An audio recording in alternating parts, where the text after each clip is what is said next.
அன்பு குழந்தைகளா, அனைவருக்கும் வணக்கம். எல்லாரும் எப்படி இருக்கீங்க? நல்லா இருக்கீங்களா? இப்போ உயிர் எழுத்துக்களை எப்படி எழுதலான்னு பார்க்கலாம், சரிங்களா? உயிர் எழுத்துக்களில் முதல் எழுத்து ஆ.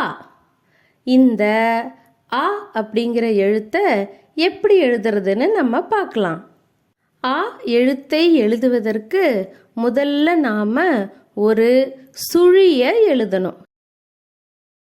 சுழி அப்படிங்கிறது ஒரு சிறிய வட்டம், அதுதான் சுழி. இப்போ முதல்ல இந்த சுழிய நம்ம எழுதலாம். சுழியை அடுத்து நம்ம கீழ்பிறையை எழுதணும். பிறை அப்படிங்கிறது வானத்துல நம்ம பார்க்கக்கூடிய நிலவு தான். வளர்பிறையில நம்ம நிலாவை ஒரு வளைந்த கோடு போல பார்க்க முடியும், அதுதான் பிறை. இந்த பிறைய நம்ம கீழ் நோக்கி எழுதுறதுனால இதற்கு பெயர் கீழ்பிறை. கீழ்பிறையை அடுத்து ஒரு படுக்கை கீற்று எழுதணும். கீற்று அப்படின்னா கோடு அப்படின்னு அர்த்தம்.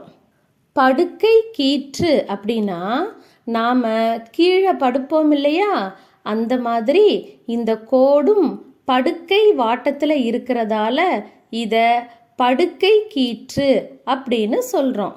அதுக்கப்புறம் ஒரு ஏறு கீற்று, ஒரு இறங்கு கீற்று எழுதணும். இதுதான் ஆ. இன்னொரு முறை சொல்லட்டுமா? ஒரு சுழி, கீழ்பிறை, ஒரு படுக்கை கீற்று, ஒரு ஏறு கீற்று, ஒரு இறங்கு கீற்று. இப்படி எழுதணும்னா நமக்கு கிடைக்கிற எழுத்து தான் ஆ.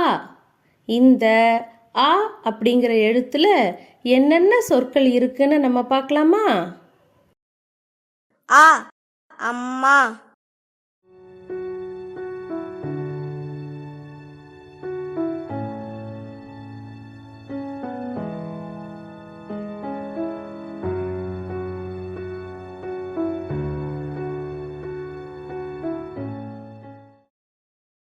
ஆ அப்பளம்,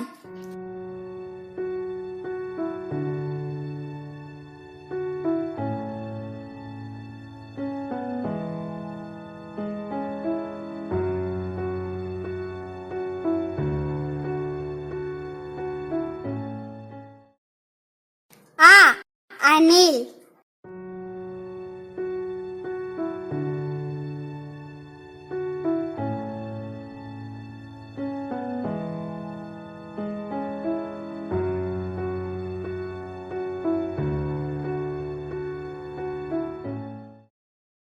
ஆ அள்ளி,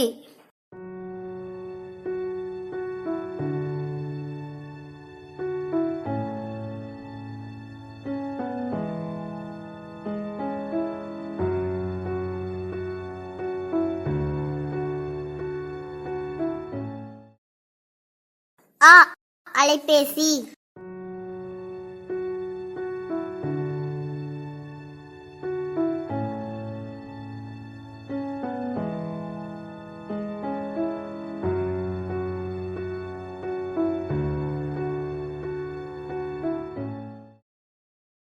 ஆ அன்னம்,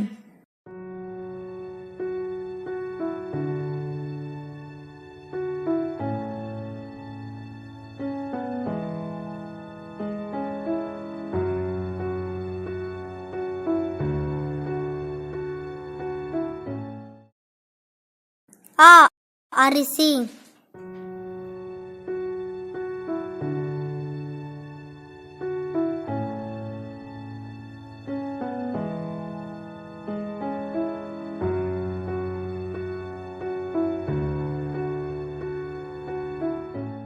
இவையெல்லாம் ஆ அப்படிங்கிற எழுத்துல தொடங்குகிற சொற்கள்.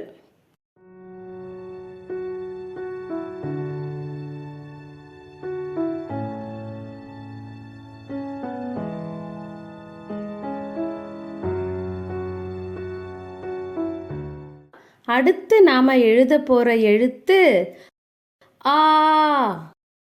ஆ அப்படிங்கிற எழுத்தை நம்ம மிக மிக எளிமையா எழுதலாம். ஒரு சுழிய எழுதிட்டு அதுக்கப்புறம் ஒரு கீழ்பிறை, கீழ்பிறையை அடுத்து ஒரு படுக்கை கீற்று, அதுக்கப்புறம் ஒரு ஏறு கீற்று, ஒரு இறங்கு கீற்று. இப்போ இந்த இறங்கு கீற்றுல இருந்து ஒரு கீழ்பிறையை எழுதணும்.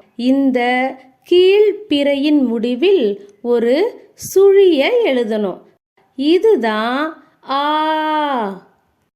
இந்த ஆ அப்படிங்கிற எழுத்தை சுழியில் தொடங்கி சுழியில் நம்ம முடிக்கலாம். இன்னொரு முறை சொல்லட்டுமா? ஒரு சுழி, கீழ்பிறை, ஒரு படுக்கை கீற்று, ஒரு ஏறு கீற்று, ஒரு இறங்கு கீற்று. இந்த இறங்கு கீற்றில இருந்து ஒரு கீழ்பிறை, கீழ்பிறையை அடுத்து ஒரு சுழி. இதுதான் ஆ. இந்த ஆ அப்படிங்கிற எழுத்துல என்னென்ன சொற்கள் இருக்குன்னு நம்ம பார்க்கலாமா? ஆ ஆமை.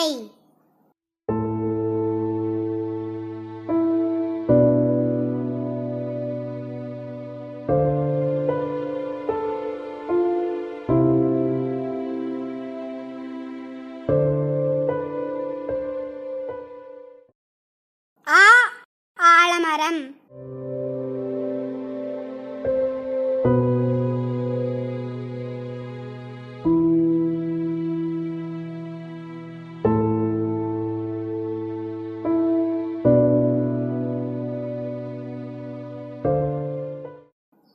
ஆ ஆந்தை.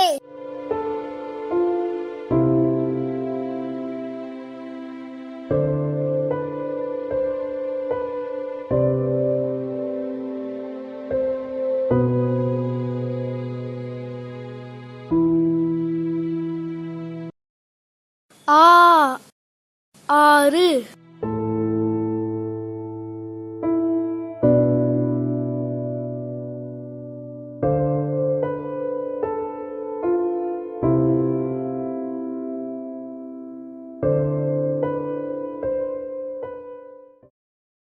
ஆ ஆப்பம்.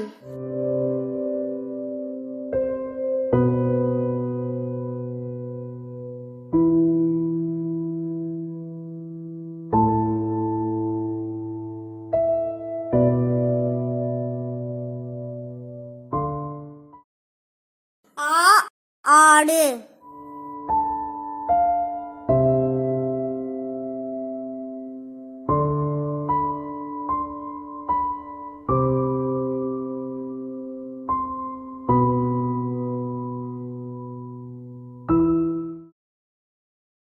இவையெல்லாம் ஆ எழுத்தில் தொடங்குகிற சொற்கள்.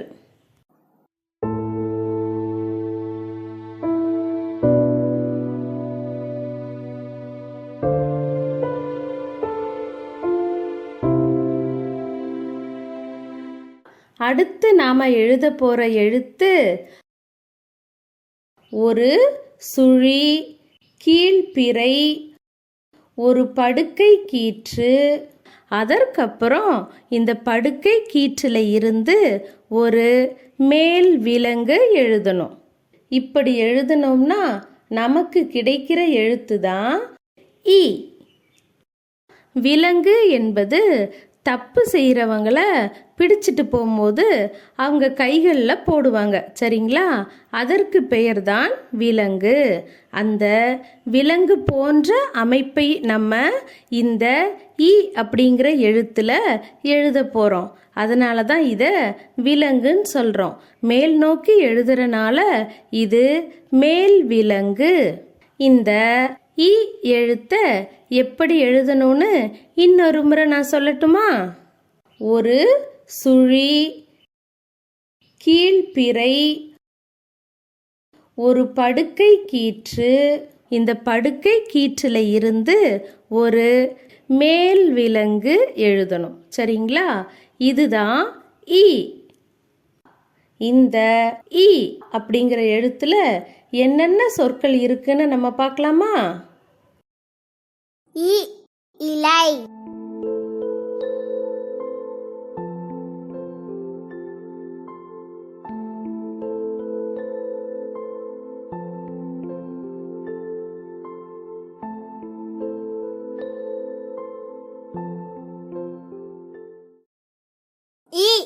இட்டலி,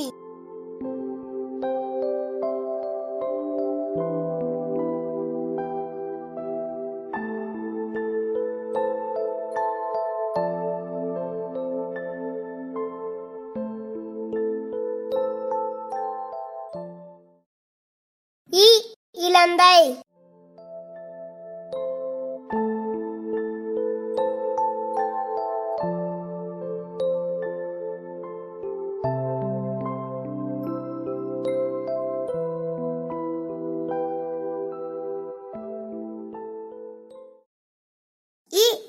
இஞ்சி,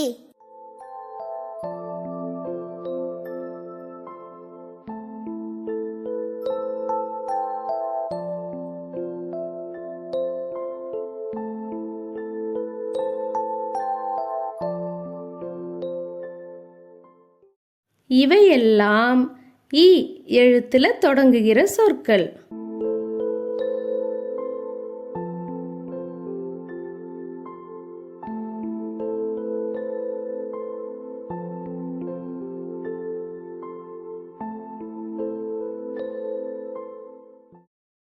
அடுத்து நாம எழுத போற எழுத்து ஒரு இறங்கு கீற்றை எழுதணும். அடுத்தது ஒரு படுக்கை கீற்றை எழுதணும். அந்த படுக்கை கீற்றுக்கு சற்று முன்புறம் தள்ளி ஒரு இறங்கு கீற்றை எழுதணும். அதுக்கப்புறம் இறங்கு கீற்றின் முன்புறம் ஒரு புள்ளி, இறங்கு கீற்றை அடுத்து இன்னொரு புள்ளி. இதுதான் ஈ. இன்னொரு முறை சொல்லட்டுமா? இறங்கு கீற்றை எழுதணும். அடுத்தது ஒரு படுக்கை கீற்றை எழுதணும். அந்த படுக்கை கீற்றுக்கு சற்று முன்புறம் தள்ளி ஒரு இறங்கு கீற்றை எழுதணும். அதுக்கப்புறம் இறங்கு கீற்றின் முன்புறம் ஒரு புள்ளி, இறங்கு கீற்றை அடுத்து இன்னொரு புள்ளி. இதுதான் ஈ. இந்த ஈ அப்படிங்கிற எழுத்துல என்னென்ன சொற்கள் இருக்குன்னு நம்ம பார்க்கலாமா? ஈச்சமரம்,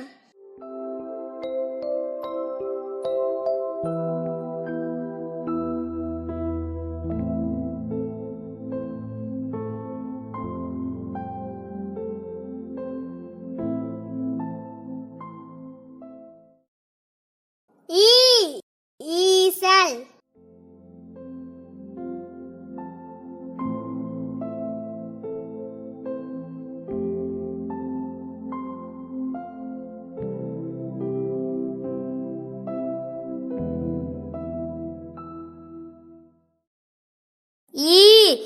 ஈட்டி,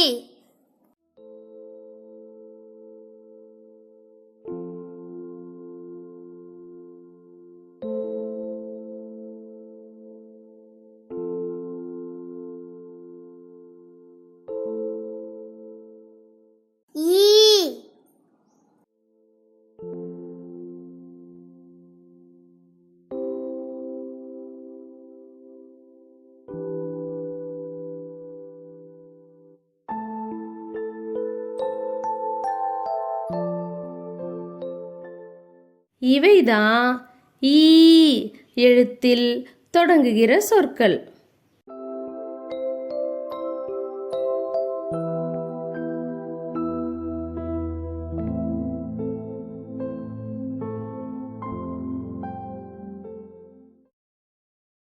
குழந்தைகளா, இப்போ அ, ஆ, இ, ஈ போன்ற எழுத்துக்களை எப்படி எழுதணும் அப்படின்னும் அந்த எழுத்துக்கள் இடம்பெறும் சொற்களையும் தெரிஞ்சுக்கிட்டீங்க இல்லையா?